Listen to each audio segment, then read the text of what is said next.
Praise the Lord. ദൈവം സർവശക്തൻ, ദൈവനാമം മഹത്വപ്പെടുമാറാകട്ടെ.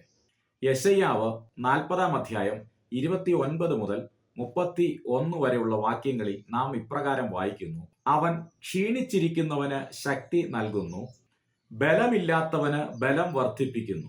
ബാല്യക്കാർ ക്ഷീണിച്ച് തളർന്നു പോകും, യൗവനക്കാരും ഇടറി വീഴും. എങ്കിലും യഹോവയെ കാത്തിരിക്കുന്നവർ ശക്തിയെ പുതുക്കും. അവർ കഴുകന്മാരെ പോലെ ചിറകടിച്ച് കയറും. അവർ തളർന്നു പോകാതെ ഓടുകയും ക്ഷീണിച്ചു പോകാതെ നടക്കുകയും ചെയ്യും.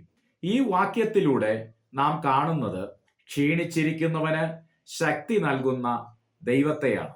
നാം ക്ഷീണിച്ചാൽ തളർന്നു പോകും, ക്ഷീണിച്ചാൽ ഇടറി വീഴും, ക്ഷീണിച്ചാൽ ശക്തി കുറയും. അവിടെ ശക്തി ലഭിക്കുവാൻ നാം യഹോവയെ കാത്തിരിക്കണം. അപ്പോൾ ശക്തി പുതുക്കുവാൻ കഴിയും, ശക്തി വർദ്ധിപ്പിക്കുവാൻ കഴിയും, ശക്തി ആർജിക്കാൻ കഴിയും. ക്ഷീണിക്കുന്നത് ശക്തി കുറയുന്നത് കൊണ്ടാണ്, അഥവാ ബലം കുറഞ്ഞു പോകുന്നത് കൊണ്ടാണ്. ദൈനംദിന ജീവിതത്തിൽ നമ്മുടെ ശക്തി കുറയുന്നു എന്ന് നമ്മൾക്ക് മനസ്സിലാകുമ്പോൾ നാം അതിനനുസരിച്ചുള്ള ആഹാരം കഴിക്കുവാൻ തയ്യാറാവും.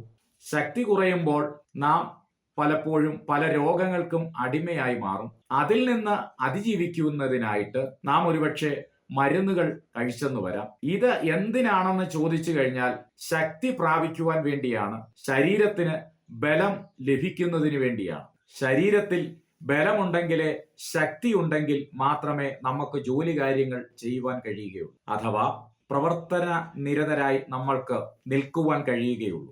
എന്നതുപോലെ ആത്മീക മണ്ഡലത്തിൽ നമ്മുടെ ശക്തി കുറയുന്നു എന്ന് നമ്മൾക്ക് മനസ്സിലാകുമ്പോൾ അവിടെ എങ്ങനെയാണ് ശക്തി പ്രാപിക്കുവാൻ കഴിയുന്നത്, ശക്തി പുതുക്കുവാൻ കഴിയുന്നത്? നാം ഒരു കാര്യം മാത്രം ചെയ്താൽ മതി: യഹോവയെ കാത്തിരുന്നാൽ മതി. യഹോവയെ കാത്തിരിക്കുന്നിടത്ത് നമ്മുടെ ശക്തി പുതുക്കം പ്രാപിക്കുവാൻ കഴിയും. ഒരു ദൈവപൈതലിന്റെ ജീവിതത്തിൽ അവന് ശക്തി പ്രാപിച്ച് മുന്നേറുവാൻ കഴിയണമെങ്കിൽ അവൻ ദൈവസന്നിധിയിൽ ഇരുന്നെങ്കിൽ മാത്രമേ കഴിയുകയുള്ളൂ, ദൈവത്തിൽ ആശ്രയിച്ചെങ്കിൽ മാത്രമേ കഴിയുകയുള്ളൂ. അഥവാ യഹോവയെ കാത്തിരിക്കുക തന്നെ ചെയ്യണം. ആത്മീക മണ്ഡലത്തിൽ നമ്മുടെ ശക്തി പുതുക്കം പ്രാപിച്ചു കഴിഞ്ഞാൽ പരസഹായം കൂടാതെ സ്വയം കയറുവാനും ഉയരുവാനും കഴിയും.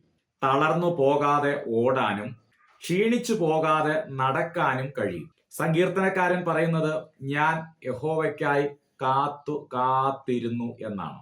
അവൻ എങ്കലേക്ക് ചാഞ്ഞ് എന്റെ നിലവിളി കേട്ടു.